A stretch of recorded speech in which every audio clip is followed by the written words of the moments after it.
Olá pessoal, tudo bem? Então, começando a nossa atividade do dia, no caso seria para o dia 19 e para o dia 20, tá? Lembrando que na sexta-feira, dia 22, a gente terá uma videoconferência onde irei mandar o link, acho que até já mandei para vocês, só tem que conferir no e-mail de vocês se vocês receberam um link referente à videoconferência, tá?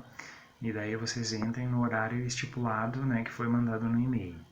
Então, começando nossos, quer dizer, fazendo a continuação sobre os cordados no grupo das aves, a gente tem então que as aves são cordados, né, são seres vertebrados que têm as suas características. Então, dentro dos vertebrados, a classe as aves contém cerca de 9.700 espécies de animais, né, onde os biólogos constam que essas aves podem ser divididas em dois grandes grupos, que são as ratitas e as carinatas, né? Então, digamos que as ratitas são aquelas aves que não voam, são incapazes de fazer voo.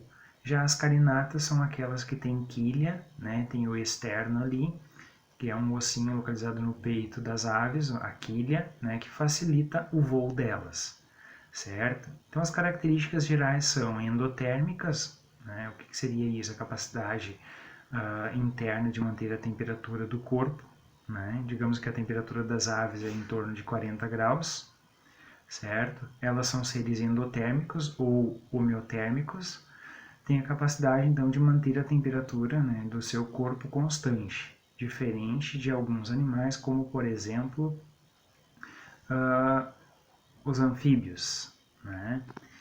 Então, a presença de bicos, tem asas, penas, fecundação internas, tudo isso são características, né, das aves. Lembrando que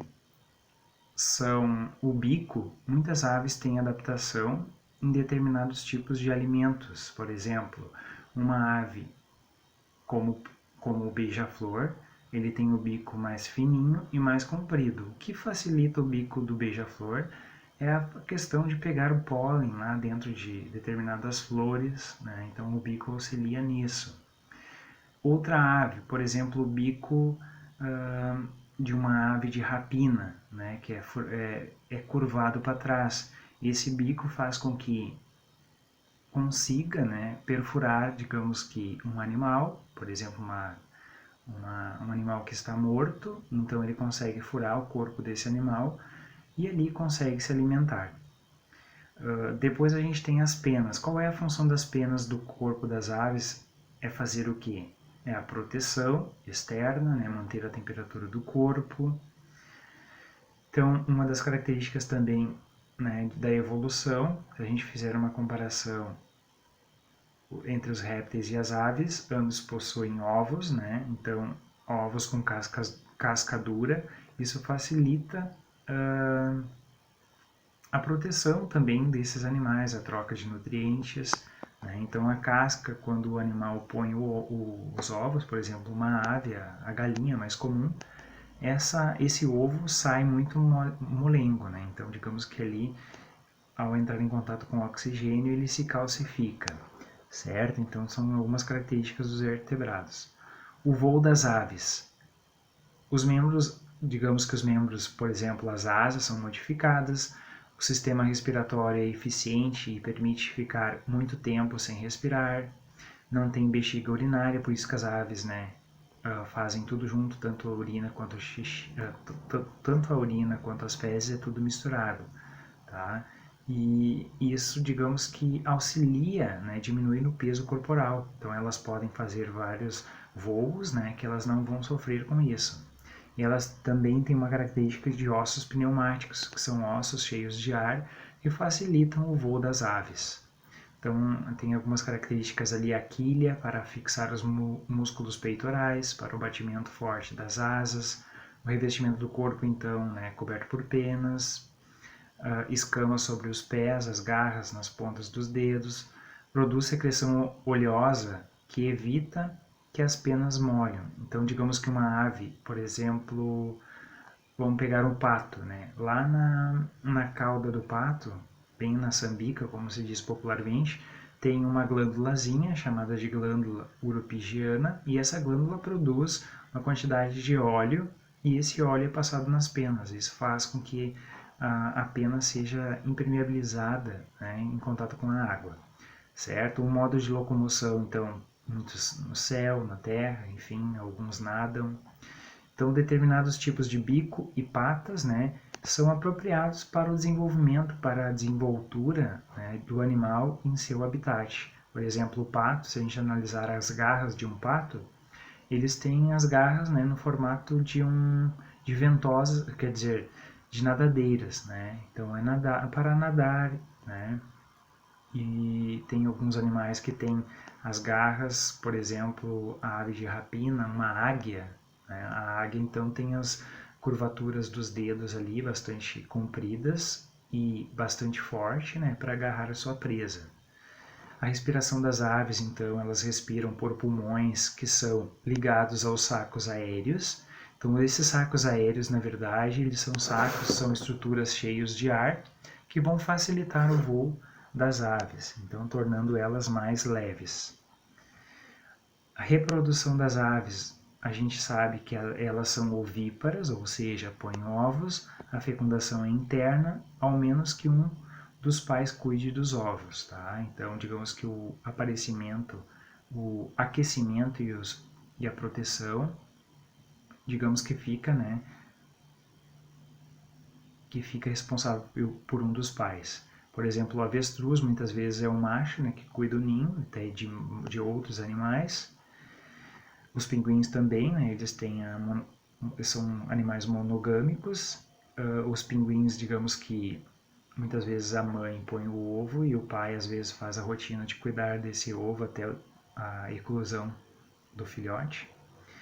Então os ovos têm casca dura e nutrientes para o desenvolvimento do embrião. Então tem todos os anexos embrionários dentro de um ovo, mas para isso precisa do calor, né? A gente sabe que o calor é fundamental para o desenvolvimento de um embrião, certo? Então ali a gente tem alguns animaizinhos. A alimentação das aves apresenta um bico rígido, não existem dentes, tá? Então digamos que as aves em geral não possuem dentes, mas tem uma ave de antigamente que é eu já vou passar para ela, essa aqui, ó. Essa ave então, Archaeopteryx, né? Então é uma ave primitiva que teve uma evolução, uma descendência dos dinossauros. Essa é uma ave, né, que possuía dentição, né, no passado. Então aqui a alimentação das aves, né, não existem dentes, então os alimentos são engolidos inteiros. Algumas espécies apresentam o papo para armazenar o alimento. O estômago é dividido em duas partes, né, uma produz substâncias para a digestão e a moela que tritura o alimento. Tá? Então, digamos que o sistema digestório das aves é completo, né? Muitas vezes as aves elas comem um grão de milho, por exemplo, a galinha. Né? Se a gente analisar a digestão da galinha, tem o papo, certo? Esse papo serve para armazenar, digamos que armazena o alimento. Depois tem a moela, tá? Então, digamos que aqui tem o papo e ali tem a moela. Ambos servem, né, para auxiliar na digestão. Digamos que quando uma ave come um grão de milho,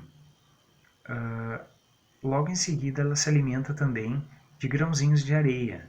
Isso vai auxiliar, né, na trituração desse grão de milho, lá na parte da digestão, né, do animal, na parte digestória. Certo? Aqui a gente tem algumas aves, né, que são aves que têm garras.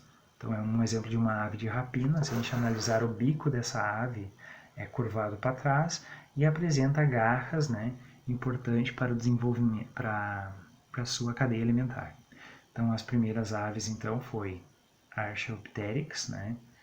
Então, digamos que essa ave é primitiva, né? E ali tem uma reconstrução artística, né, dessa ave.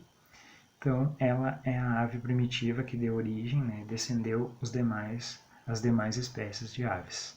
Tá? Então, pessoal, essa atividade que eu irei encaminhar para vocês no dia 19 será para o dia 19 e do dia 20. Na sexta-feira, no dia 22, Eu gostaria que todos vocês estivessem presentes na videoconferência, né, na chamada de vídeo, onde cada um de vocês vão expor, vão mostrar, né, a atividade desta semana, tá, pessoal? E as demais a gente vê numa próxima conferência, então. Mas nessa semana eu gostaria que todos estivessem com as questões feitas, tá? Um abraço.